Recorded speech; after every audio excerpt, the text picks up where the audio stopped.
Wah, nampak tak apa tu? Semut pun dah buat rumah. Dah nampak macam gua jambu madu ni. Teruk gelap kat bawah ni. Matahari tak masuk langsung.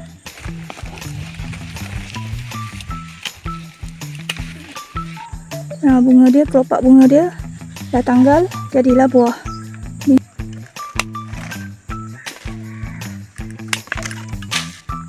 Wah, nampak tak apa tu? Semut pun dah buat rumah. Bahagianya dia duduk kat bawah tu, duduk-duduk sejuk-sejuk bawah ni. Okey, baru masuk sikit lah matahari. Saya ni pruning bahagian bawah je. Nampak tu?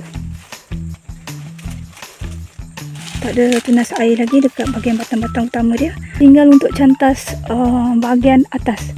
Bahagian hujung saya tu kita akan cantas dan matahari akan straight boleh masuk dari atas. Alhamdulillah saya dah buat pruning cantasan tunas air.